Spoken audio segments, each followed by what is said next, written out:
¿Qué hubo? Bienvenidos y bienvenidas al capítulo número 59 de Literatus, podcast dedicado al género del cuento, por si no lo sabe, y en el cual se habla sobre la vida de los y las autoras que le metieron duro a esto de la escritura. Mi nombre es Federico Baraya Galán, o el man de los cuentos, como me dicen desde que empecé con esta locura. Y recuerde que al final de cada capítulo siempre leo un cuento en voz alta para que lo oiga mientras hace otras cosas, como lavar los platos, o si está en un trancón, o mientras hace ejercicio, se toma una cerveza, un vino, un café, o lo que fuere. Lo importante es que acompañe su vida con algo de literatura, y mejor si es con cuentos. Para los interesados, todavía quedan 4 cupos para el último taller de cuento que estaré dictando este año. Empezamos en octubre, es completamente virtual, entonces lo puede tomar desde cualquier parte del mundo. Y si usted tiene algunas historias que quisiera convertir en cuentos, pues este seguramente va a ser su lugar, porque vamos a hablar o vamos a entender las herramientas detrás del cuento. Por eso vamos a tocar temas como el punto de vista, los narradores, los diálogos, las aperturas, los cierres, los ambientes narrativos y muchísimo más. Para más información puede escribirme a mi mail, que es federico.baraya@gmail.com, o a mi Instagram, que es federico.baraya. Los espero por allá para que charlemos del taller, va a estar muy bacano. Quedan 4 cupos, entonces no se quede sin su cupo para que escriba esos cuentos que tiene hace rato en el pensamiento. Ahora sí, entremos de lleno con la autora elegida de este episodio, persona que escribió sobre las mujeres en lo que fueron alrededor sus 37 cuentos, y que empezó a escribir después de una tragedia en la que intentó transformar el dolor. Hablo de la mexicana Inés Arredondo. Bienvenidos y bienvenidas.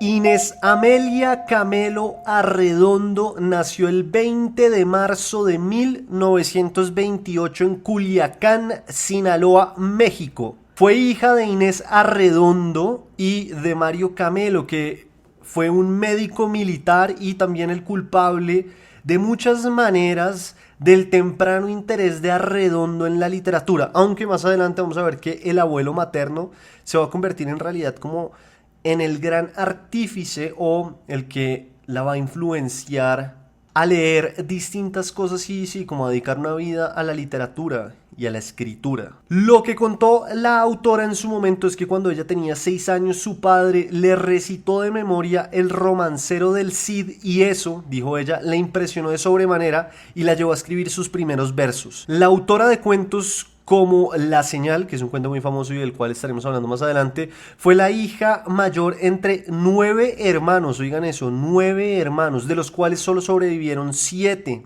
Desde muy niña fue muy aficionada a la lectura, y lo que ella decía y lo que se dice es que podía encerrarse 4 y hasta 8 horas en su cuarto a leer. Y claro, entonces imagínense, pues ella creció en una familia con demasiados niños, en la que pues eso tenía que ser un voltaje, todo el tiempo tenían que estar sucediendo cosas, y entonces ella sentía muchas veces que estaba como en medio de una batalla campal, y lo único que ella quería era encerrarse a leer, y no era tan sencillo por la cantidad de personas con las que vivía, y pues porque todos eran niños y estaban sucediendo muchas cosas a la vez. Dice la doctora Claudia Albarrán, persona que dedicó gran parte de su vida a investigar sobre Inés Arredondo y que tiene un libro que se titula Luna Menguante, vida y obra de Inés Arredondo, que en la etapa escolar de la autora, es decir, de Arredondo, pues como que ella fue excelsa a puntos tales que se ganaba todos los méritos y medallas habidas y por haber. Se dice que Arredondo fue una persona muy estudiosa, como decimos acá en Colombia, fue muy ñoña, y eso se empezó a ver desde el primer momento en el que estuvo en el colegio. Acá también es muy importante porque empieza a aparecer una figura que ya les mencioné, y es el abuelo materno, al cual ella llamaba Papá Pancho. Este señor no solo le sirvió como de dealer o de jíbaro de lecturas, sino que además le contó muchísimas historias en su infancia y en su juventud. Fue él quien a los 8 años de Arredondo le dio una colección de enciclopedias, pues de enciclopedias austral, las cuales Inés Arredondo leería sin descanso. Pero esto era solo el inicio de la relación del abuelo Papá Pancho con Inés Arredondo. Ahora, ¿por qué Inés Arredondo y no Inés Camelo? Como dije al principio, el nombre pues de Arredondo es Inés Camelo Arredondo. Camelo es el apellido por parte del padre. Y lo que cuenta en una entrevista, o lo que contó en una entrevista Inés Arredondo, es que ella dividía siempre esta respuesta como, sí, en dos versiones. Una versión que es como, sí, en chiste o tiene algo de comedia, y es que ella decía que no quería que su apellido fuera Camelo porque no quería que anduviesen diciendo que sus cuentos los escribió un camelo o que los cuentos son camelos. Entonces esa era la primera respuesta que daba. Pero después decía, ya fuera de chiste y de forma más seria, fue una elección lo de Inés Arredondo, y fue una elección del segundo apellido porque primero no estaba cambiando su nombre, que es cierto, es decir, seguía siendo su nombre, simplemente estaba omitiendo el camelo, pero más allá de eso quería darle valor a algo muy especial en su vida, y era la relación con su abuelo materno, porque es que su abuelo materno, además de darle estos libros para leer,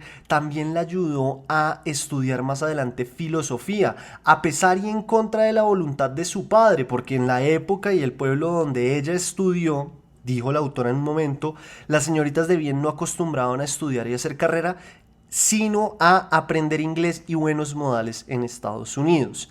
Entonces, este nombre después Arredondo lo legalizaría y quedaría ante la ley como Inés Arredondo.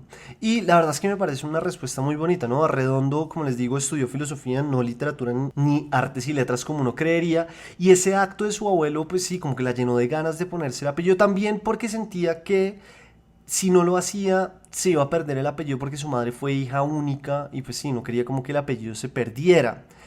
¿Cómo es este cuento de la universidad? O sea, cuando Inés Arredondo llega el momento de estudiar, su padre, a pesar de ser una persona que dentro de todo era de avanzada, tenía un gran miedo, y es que una gran ciudad pudiera comerse a su hija, ¿no? Y como que ella se perdiera. Y claro, pues también está todo este tema de la época y cuál era el lugar de las mujeres que se pensaba en esa época, y lo que decía Inés Arredondo, que era más que todo aprender inglés y pues sí, como irse a estudiar a Estados Unidos. Entonces lo que sucede es que cuando ella quiere estudiar, es el abuelo el que, sí, como que le hace el aguante, como decimos acá en Colombia o en Argentina, fue el que la bancó. ¿Cómo? Pues le dio plata, sustento económico, y sí, como que la ayudó con el padre para que ella pudiera ir a estudiar un poco de filosofía.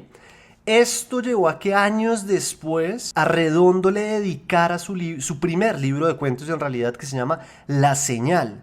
Sin embargo, pues el abuelo de Arredondo no alcanzó a leer ese libro, pues porque se murió antes. En otra entrevista, la autora cree que de igual manera a su abuelo no le hubieran gustado mucho los cuentos ni el libro, pero no por la forma en que está escrito, sino por los temas que toca. Ella pensaba que, a pesar de que también su abuelo era una persona como si avanzada para la época, pues hubiera pensado de muchas maneras que las temáticas abordadas en el libro eran mejor hablarlas en, sí, como en la intimidad, en lo privado, y no para ser publicadas en relatos que cualquier persona que comprara el libro pudiese leer. Ese libro de cuentos, claro, lleva de nombre uno de los cuentos más famosos de Arredondo, que es La Señal. Digo uno de los más famosos porque para mí hay dos más que son muy famosos. Uno es La Tsunamita y el otro es Mariana, ¿no? Que son como esos cuentos más conocidos y leídos de Inés Arredondo. Mariana, si no estoy mal, después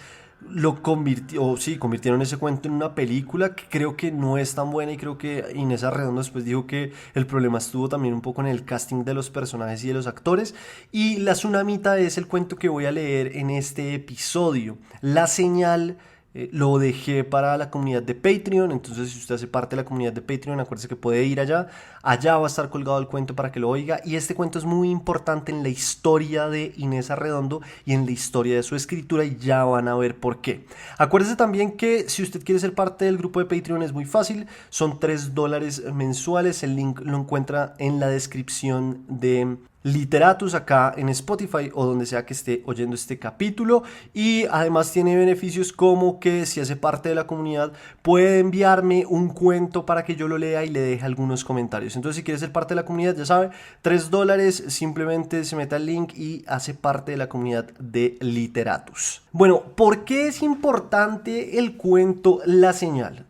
Por distintas razones, pero la principal es que la autora sintió después de escribir ese cuento que de verdad podía ser escritora. Fue como ese momento bisagra, ese momento en el que dijo, uy, sí, por acá sí puede funcionar la cosa.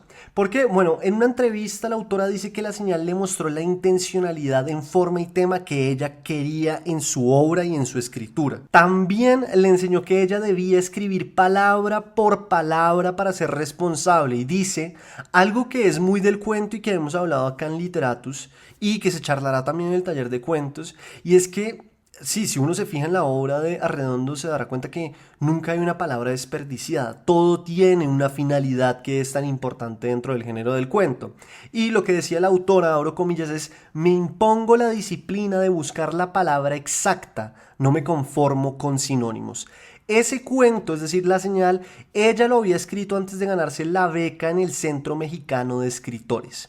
Es curioso porque ella titula ese momento de su vida, es decir, la beca en el Centro Mexicano de Escritores, pues como un año perdido. Pero cuenta Miguel Sabido, que fue un poeta y dramaturgo mexicano, que la autora tuvo que leer en un momento en el Centro Mexicano de Escritores, en esa beca, ese cuento cuando ellos estaban de becarios. Pero, a ver, hablemos un poco de eso. Entonces, ¿qué pasa?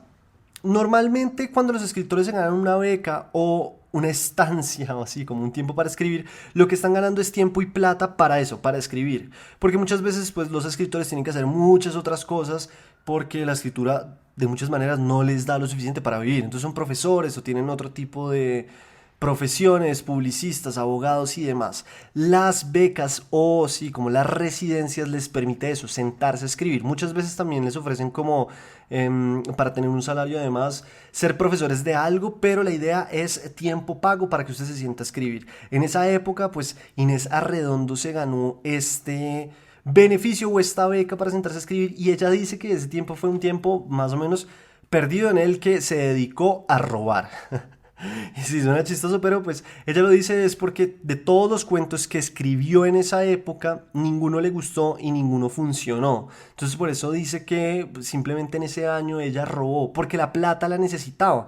Para ese momento ella estaba casada con un poeta que se llamó Tomás Segovia. Entonces entre los dos como que no tenían la plata suficiente para vivir, y para ese momento ella ya tenía, sí, oigan esto, 4 hijos. Ya iremos adentrándonos en el tema de los hijos y en esta relación con Segovia. Pero el caso es que ella estaba de becaria o estaba en este momento específico de su vida en el que le estaban pagando por escribir, y ella estaba con una gente que me parece pues un grupo bastante importante y pesado. Pero entonces no se me pierda, yo le estaba contando que ella tuvo que leer en este grupo, en esta beca que se había ganado, La Señal. Y a mí me parece que esta es una historia que da coraje, y la contó Miguel Sabido, que hacía parte también de los becarios. Entonces ella compartía el tiempo y el espacio con un grupo selecto, como les dije. Ese grupo selecto era nada más y nada menos que Vicente Leñero, que es o fue escritor, periodista, cuentista, y que según Sabido para esa época, Leñero ya era un escritor que se había ganado todos los concursos de cuento importantes habidos y por haber en México.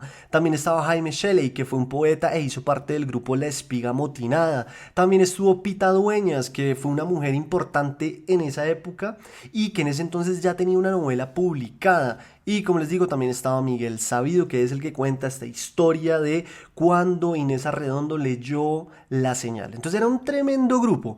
Y entonces, normalmente, lo que les dije, en esa beca se gana el tiempo para escribir. Entonces lo que cuenta Sabido es que en esa época, además, este grupo funcionaba casi como un taller de escritura. ¿Qué pasa en los talleres de escritura, por si usted no sabe? Normalmente, no en todos, pero en casi todos, la gente escribe y lee frente a las otras personas en una mesa redonda, y las otras personas Sí, pues le dan consejos sobre su escrito, o le critican y le dicen que no funciona nada, que el personaje está muy malo, que la historia está muy mala, o le dicen está bueno, pero vea por acá, vea por allá, o mejor estos diálogos. En fin, uno lee para que la gente oiga y también para probar los textos, ¿no? Como que eso funciona mucho para entender si el texto funciona o no funciona. Entonces ellos lo hacían, pero pues este es un grupo muy violento porque todos eran muy tesos. Oiga, entonces ¿qué pasa? Semana a semana uno de ellos leía y las semanas iban pasando e Inés Arredondo le iba sacando el cuerpo a la lectura porque ella no quería leer por miedo también a que la destruyeran, ¿no? Sabido dice, por ejemplo, que cuando él leyó, lo volvieron añicos, como que le dijeron que su texto no funcionaba para nada. Y después de mucho sacarle el cuerpo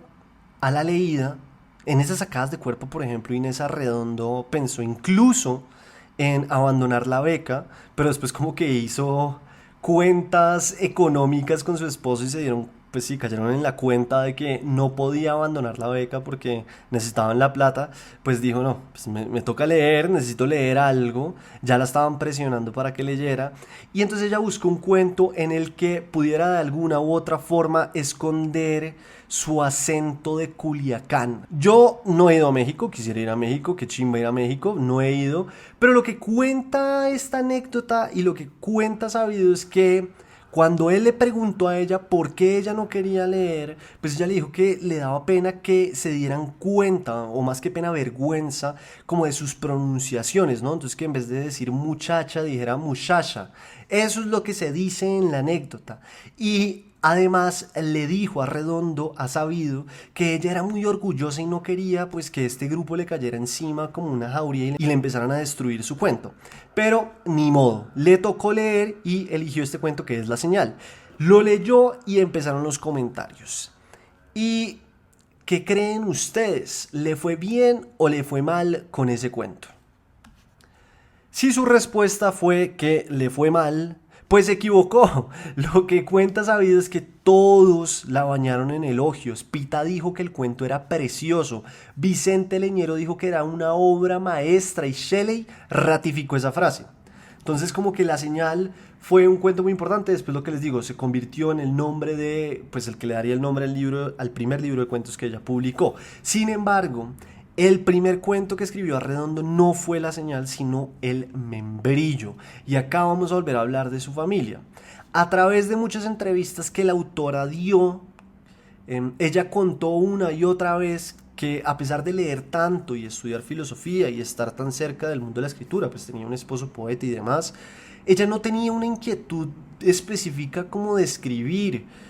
Sí, como que ella no pensaba en escribir, ni había visto en eso una posibilidad, sino que empezó a escribir casi que por casualidad o, mejor aún, por necesidad. La historia es la siguiente. Inés Arredondo, que como les digo estaba casada o estuvo casada con Tomás Segovia, empezó a escribir porque había perdido a un hijo. Y abro comillas, estaba muy mal interiormente, dijo Arredondo, nadie me podía consolar de ese dolor. Entonces, ¿qué hizo ella para pasar el tiempo después de haber perdido a su hijo? Pues ella estaba dedicada a traducir un cuento del francés. Y mientras lo traducía, en un momento se dio cuenta que ya no estaba traduciendo lo que estaba en el cuento, sino que estaba escribiendo algo distinto. Entonces dijo, bueno, esto está interesante, y siguió escribiendo ese cuento hasta terminarlo, y así nació El Membrillo. El hijo del que hablé y que la llevó a escribir fue el segundo que tuvo con Tomás Segovia. Ellos tuvieron 4 hijos, que fueron Inés, José, que fue el que se murió, Ana y Francisco. Tomás Segovia, les he dicho ya en varias ocasiones, fue un poeta mexicano, pero también fue una figura importante en la vida de Inés porque él la ayudó a publicar ese primer cuento que fue El Membrillo. El tipo lo leyó, le dijo que le gustaba, que estaba bueno, y le ayudó a publicarlo en la revista de la universidad. Hasta ese momento como que Inés Arredondo igual no se creía el cuento de eso de la escritura ni de ser una escritora. Se encontraba con personas que sí eran escritores o escritoras y la felicitaban por el cuento y le decían que el cuento estuvo muy bueno, que les había gustado muchísimo. Y como que ella igual no se creía el cuento, como que ella decía, bueno, pues no sé, quién sabe qué habrán leído, dice ella, pero a la final como que tampoco estaba tan metida en el tema y todo cambió fue con La Señal. Segovia sería el primer esposo de Inés Arredondo. Después, en 1972, la autora se volvió a casar. Pero antes de eso, como que intentó salvar su matrimonio con Segovia. Se fueron para Montevideo. Estuvieron ya intentándolo, pero no funcionó. Y en 1964 ella vuelve a México, ya separada de Segovia. Un matrimonio que duró alrededor de 12 años. Pero lo que les digo, en el 72 ella vuelve y se casa. Pero antes de volverse a casar, pues ella tenía 3 hijos y necesitaba hacer plata como fuera. Y si algo hemos visto en Literatus, ya sea en estos capítulos o en los uno contra uno, es que a los y las escritoras les toca hacer todo tipo de malabares para conseguir plata. En el caso de Arredondo tuvo, por ejemplo, una papelería. En 1972 ella se volvió a casar, esta vez con un médico, Carlos Ruiz, quien sería además su pareja hasta la muerte. En varias entrevistas uno ve que ella habla demasiado bien de él. Dice que si algo bueno tuvo después de su separación con Segovia fue pues este nuevo matrimonio, como que compartían varias cosas, se sentaban a leer a Shakespeare y a comentarlo. Y él también la acompañó a través de varios momentos difíciles que siguieron en la vida de Inés Arredondo. Porque lo que cuenta de nuevo la experta en Arredondo, Claudia Alabarrán, ella dice, o lo que se dice es que sufrió Arredondo a través de su vida, pues de distintas crisis, las cuales la llevaron en 2 veces al psiquiátrico y hubo hasta intentos de suicidio. También la operaron varias veces. Tengo entendido que varias de esas operaciones fueron de columna, entonces pues al final Inés Arredondo tuvo, sí, como unos últimos días no tan placenteros, es lo que me parece y lo que se dice. Arredondo publicó 3 libros de cuentos. El primero fue La Señal en 1965. El segundo fue Río Subterráneo en 1979, con el cual además se ganó el Villaurrutia, que es un premio literario muy importante en México. Bueno, ella se lo ganó con este libro. Y el último libro que publicó fue Los Espejos en 1988. Eso fue un año antes de morirse. Y si ustedes miran, es curioso porque hay bastante espacio entre la publicación de uno y sí, otro libro de cuentos. También lo que se dice es que Inés Arredondo como que nunca estuvo interesada en meterle a la promoción y autopromoción de ella como escritora, que muchas veces es importante, es decir, como ir a comidas que pues, va a estar gente importante o a estar en eventos en los que debería estar para promocionarse, como que a ella eso no le interesaba mucho y también por eso se publicó poco su obra. Eso es lo que se dice, también debe haber muchas otras cosas. La época, ser mujer, sin duda también debió haber colaborado para que no se le publicara tanto. Y pues Inés Arredondo no es tan famosa como otras escritoras mujeres de la época que han pasado por acá por Literatus, pero Inés Arredondo pues es una verdadera tesa, ya la van a ver con este cuento que se llama La Tsunamita. Pero bueno, sin más preámbulo, pues pasemos a oír este cuento que se llama La Tsunamita, que a mí me parece que es un cuento muy poderoso y con una premisa muy bacana porque, sí, de muchas maneras lo que uno ve es como una mujer y un personaje terminan en una situación que nunca desearon y que todo el mundo le dijo que era lo ideal para ella.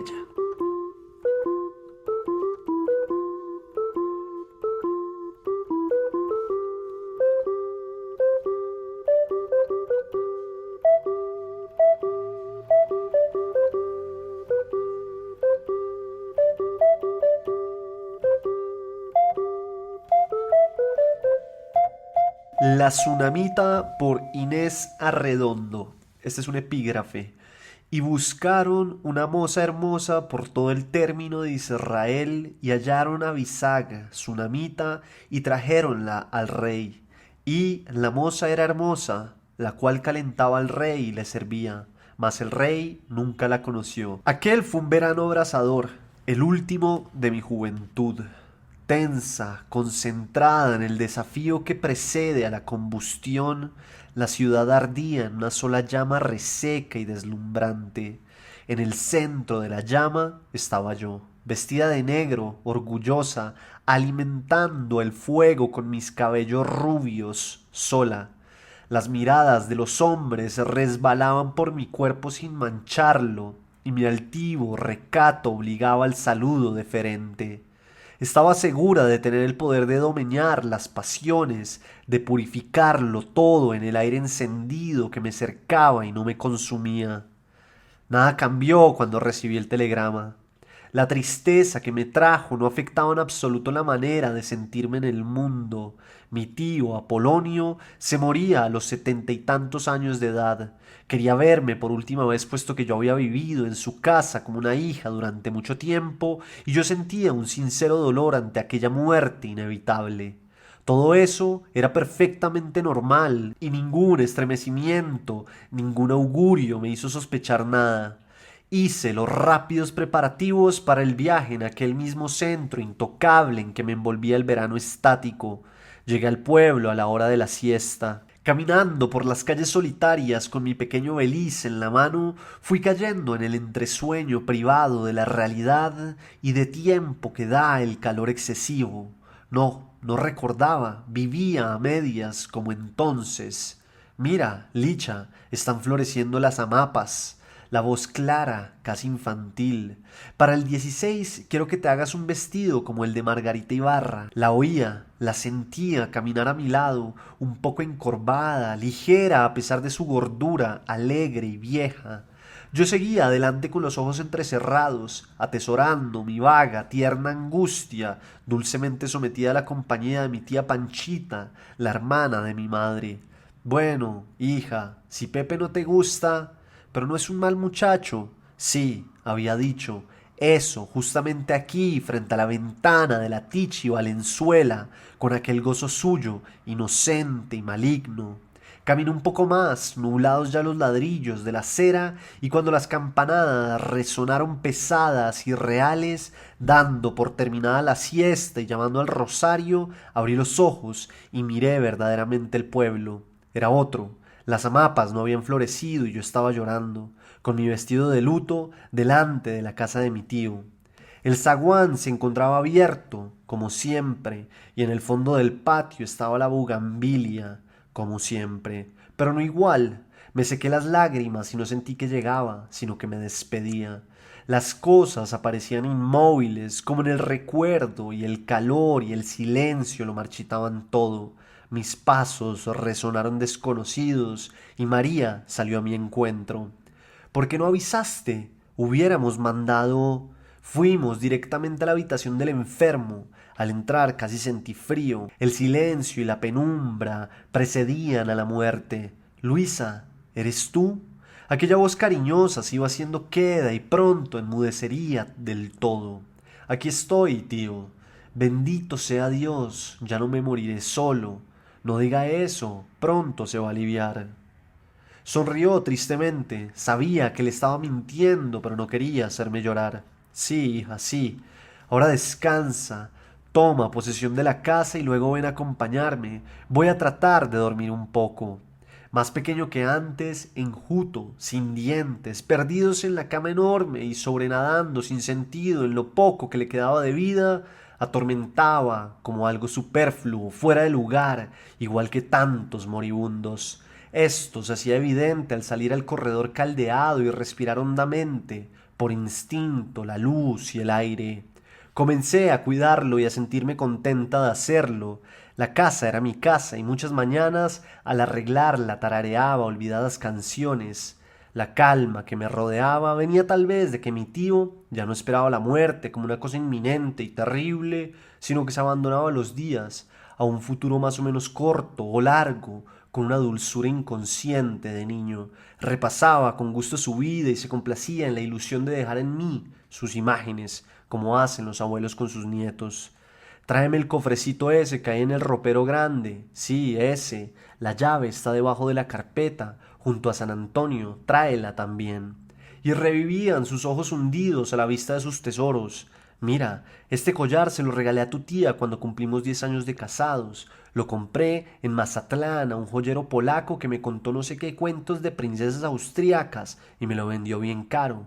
Lo traje escondido en la funda de mi pistola y no dormí un minuto en la diligencia por miedo a que me lo robaran. La luz del sol poniente hizo centellar las piedras jóvenes y vivas en sus manos esclerosadas. Ese anillo de montura tan antiguo era de mi madre. Fíjate bien en la miniatura que hay en la sala y verás que lo tiene puesto. La prima Begoña murmuraba a sus espaldas que un novio... Volvían a hablar, a respirar aquellas señoras de los retratos a quien él había visto, tocado. Yo las imaginaba y me parecía entender el sentido de las alhajas de familia. Te he contado de cuando fuimos a Europa en 1908, antes de la Revolución. Había que ir en barco a Colima y en Venecia tu tía Panchita se encaprichó con estos aretes. Eran demasiado caros y se lo dije, son para una reina. Al día siguiente se los compré.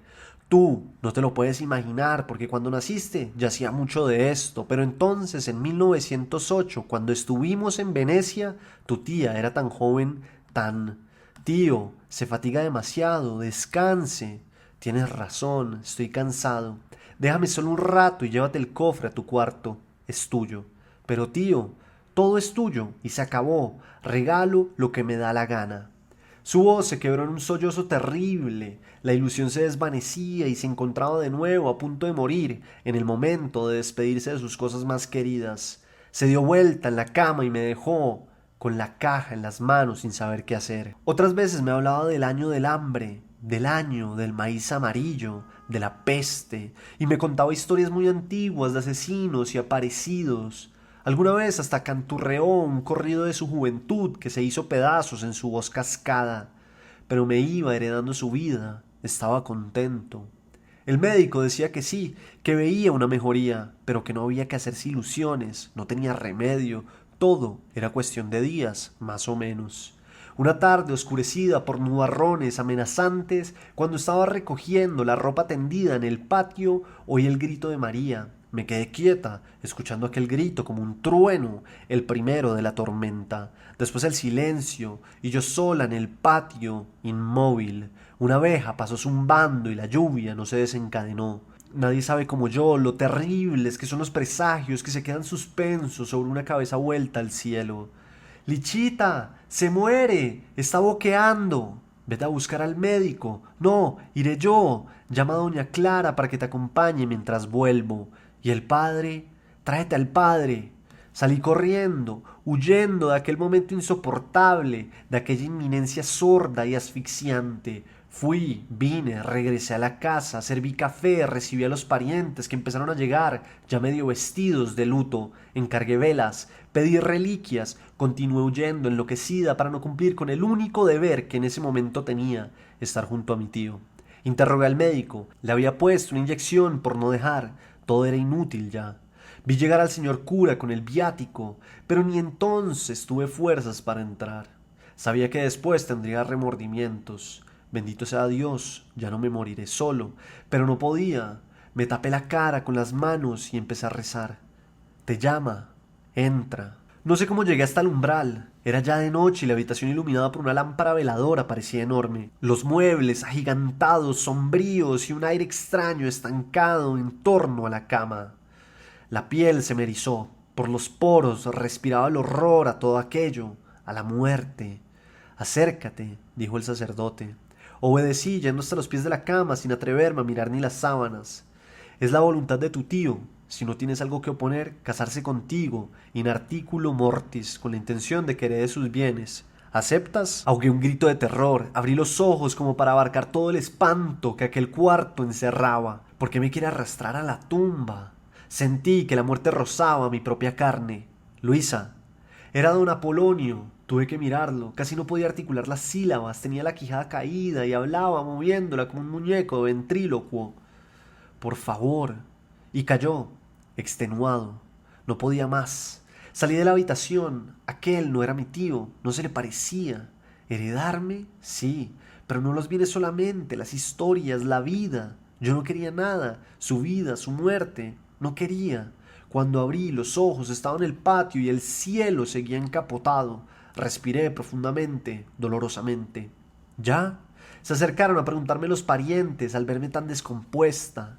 Yo moví la cabeza, negando. A mi espalda habló el sacerdote. Don Apolonio quiere casarse con ella en el último momento para heredarla. ¿Y tú no quieres? Preguntó ansiosamente la vieja criada.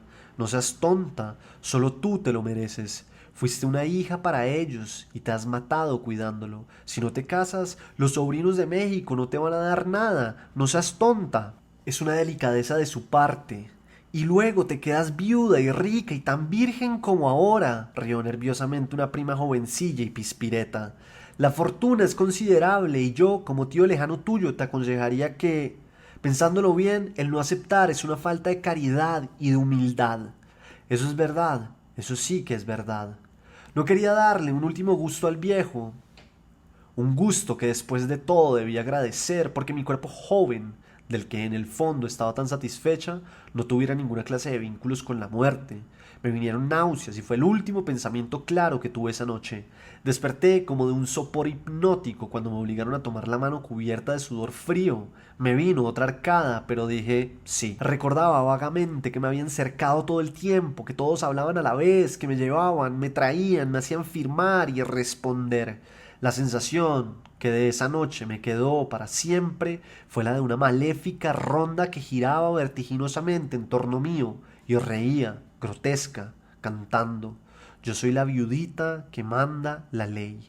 Y yo en medio era una esclava, sufría y no podía levantar la cara al cielo. Cuando me di cuenta, todo había pasado y en mi mano brillaba el anillo torsal que vi tantas veces en el anular de mi tía Panchita. No había habido tiempo para otra cosa. Todos empezaron a irse. Si me necesita, llámeme. Dele mientras tanto las gotas cada 6 horas. Que Dios te bendiga y te dé fuerzas. Feliz noche de bodas, susurró a mi oído con una risita mezquina la prima jovencita. Volví junto al enfermo. Nada ha cambiado, nada ha cambiado. Por lo menos mi miedo no había cambiado. Convencí a María de que se quedara conmigo a velar a don Apolonio, y solo recobré el control de mis nervios cuando vi que amanecía. Había empezado a llover, pero sin rayos, sin tormenta, quedamente. Continuó lloviznando todo el día, y el otro aún. 4 días de agonía. No teníamos apenas más visitas que las del médico y el señor cura. En días así nadie sale de su casa. Todos se recogen y esperan a que la vida vuelva a comenzar.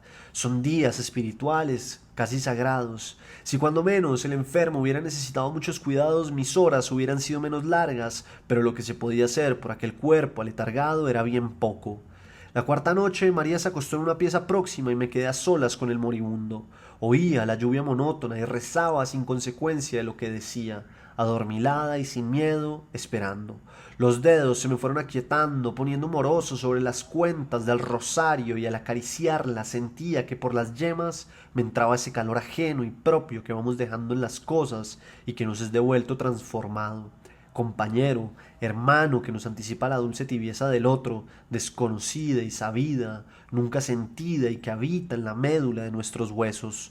Suavemente, con delicia, distendidos los nervios, liviana la carne, fui cayendo en el sueño.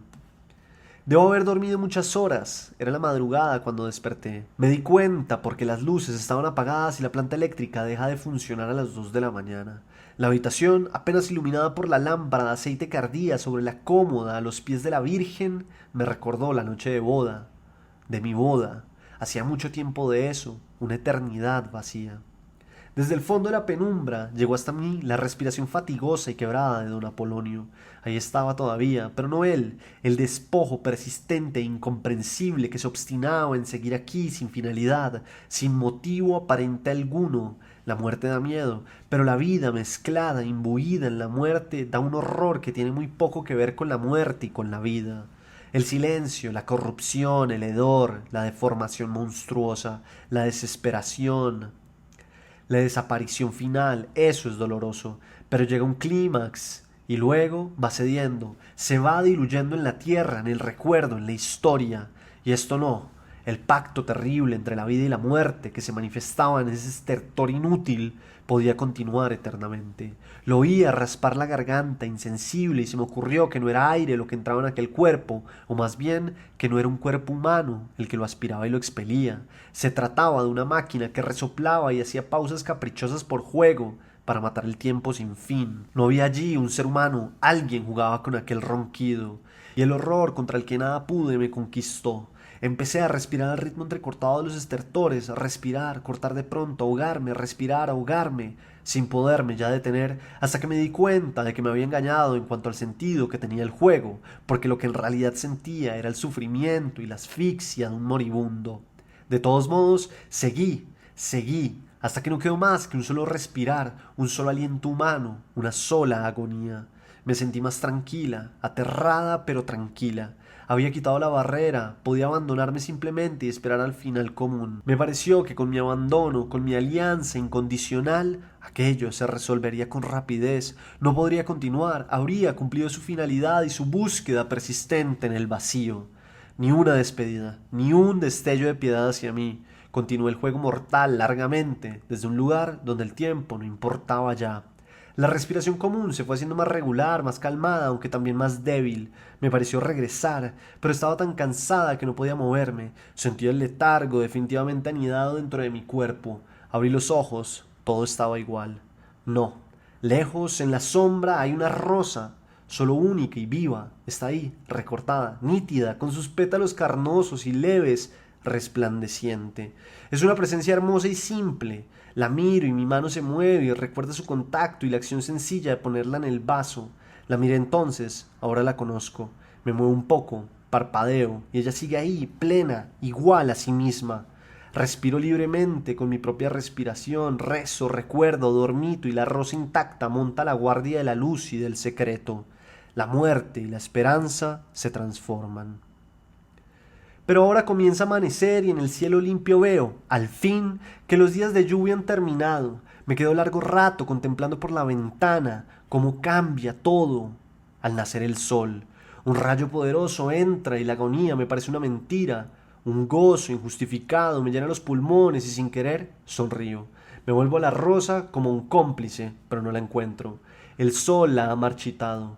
Volvieron los días luminosos, el calor enervante, las gentes trabajaban, cantaban, pero don Apolonio no se moría, antes bien parecía mejorar.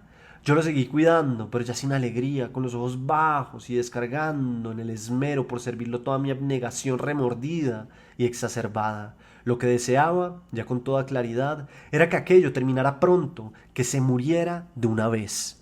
El miedo, el horror que me producía su visita, su contacto, su voz, eran injustificados, porque el lazo que nos unía no era real, no podía serlo, y sin embargo yo lo sentía sobre mí como un peso, y a fuerza de bondad y de remordimiento, quería desembarazarme de él. Sí, don Apolonio mejoraba a ojos vistas. Hasta el médico estaba sorprendido, no podía explicarlo. Precisamente la mañana en que lo senté por primera vez recargado, sobre los almohadones sorprendí aquella mirada en los ojos de mi tío. Hacía un calor sofocante y lo había tenido que levantar casi en vilo. Cuando lo dejé acomodado me di cuenta. El viejo estaba mirando con una fijeza estrábica mi pecho jadeante, el rostro descompuesto y las manos temblonas inconscientemente tendidas hacia mí. Me retiré instintivamente, desviando la cabeza. Por favor, entrecierra los postigos, hace demasiado calor. Su cuerpo, casi muerto, se calentaba. Ven aquí, Luisa. Siéntate a mi lado, ven. Sí, tío, me senté encogida a los pies de la cama sin mirarlo. No me llames tío, dime Polo. Después de todo, ahora somos más cercanos parientes. Había un dejo burlón en el tono con que lo dijo. Sí, tío. Polo, Polo. Su voz era otra vez dulce y tersa. Tendrás que perdonarme muchas cosas. Soy viejo y estoy enfermo y un hombre así es como un niño. Sí. A ver, di sí, Polo. Sí, Polo. Aquel nombre pronunciado por mis labios me parecía una aberración, me producía una repugnancia invencible. Y Polo mejoró, pero se tornó irritable y quisquilloso. Yo me daba cuenta de que luchaba por volver a ser el que había sido, pero no, el que resucitaba no era el mismo, era otro. Luisa, tráeme, Luisa, dame, Luisa, arréglame las almohadas, dame agua, acomódame esta pierna. Me quería todo el día rodeándolo, alejándome, acercándome, tocándolo, y aquella mirada fija y aquella cara descompuesta del primer día reaparecían cada vez con mayor frecuencia, se iban superponiendo a sus fracciones como una máscara. Recoge el libro, se me cayó debajo de la cama, de este lado. Me arrodillé y metí la cabeza y casi todo el torso debajo de la cama, pero tenía que alargar lo más posible el brazo para alcanzarlo. Primero me pareció que había sido mi propio movimiento, o quizá el roce de la ropa, pero ya con el libro cogido y cuando me reacomodaba para salir, me quedé inmóvil, anonadada por aquello que había presentido, esperando, el desencadenamiento, el grito, el trueno, Una rabia nunca sentida me estremeció cuando pude creer que era verdad aquello que estaba sucediendo y que aprovechándose de mi asombro su mano temblona se hacía más segura y más pesada y se recreaba, se aventuraba ya sin freno, palpando y recorriendo mis caderas. Una mano descarnada que se pegaba a mi carne y la estrujaba con deleite, una mano muerta que buscaba impaciente el hueco entre mis piernas, una mano sola, sin cuerpo. Me levanté lo más rápidamente que pude, con la cara ardiéndome de coraje y vergüenza, pero al enfrentarme a él me olvidé de mí y entré como en un autómata en la pesadilla. Se reía quedito, con su boca sin dientes, y luego poniéndose serio de golpe, con una frialdad que me dejó aterrada. ¿Qué? ¿No eres mi mujer ante Dios y ante los hombres? Ven, tengo frío, caliéntame la cama, pero quítate el vestido, lo vas a arrugar. Lo que siguió, ya sé que es mi historia, mi vida, pero apenas lo puedo recordar como un sueño repugnante. No sé siquiera si muy corto, muy largo. Hubo una sola idea que me sostuvo durante los primeros tiempos. Esto no puede continuar, no puede continuar. Creí que Dios no podría permitir aquello, que lo impediría de alguna manera, Él personalmente. Antes tan temida, ahora la muerte me parecía la única salvación, no la de Apolonio, no. Él era un demonio de la muerte, sino la mía, la justa y necesaria muerte para mi carne corrompida. Pero nada sucedió, todo continuó suspendido en el tiempo, sin futuro posible. Entonces una mañana, sin equipaje, me marché. Resultó inútil. 3 días después me avisaron que mi marido estaba muriendo y me llamaba. Fui a ver al confesor y le conté mi historia. Lo que lo hace vivir es la lujuria, el más horrible pecado. Eso no es la vida, padre, es la muerte. Déjelo morir. Moriría en la desesperación. No puede ser. Y yo, comprendo, pero si no vas, será un asesinato. Procura no dar ocasión. Encomiéndate a la Virgen y piensa que tus deberes... Regresé, y el pecado lo volvió a sacar de la tumba, luchando, luchando sin tregua, pude vencer al cabo de los años, vencer mi odio, y al final, muy al final, también vencí a la bestia. Apolonio murió tranquilo, dulce, él mismo. Pero yo no pude volver a ser la que fui. Ahora la vileza y la malicia brillan en los ojos de los hombres que me miran, y yo me siento ocasión de pecado para todos, pero que la más abyecta de las prostitutas. Sola, pecadora, consumida totalmente por la llama implacable que nos envuelve a todos los que, como hormigas, habitamos este verano cruel que no termina nunca.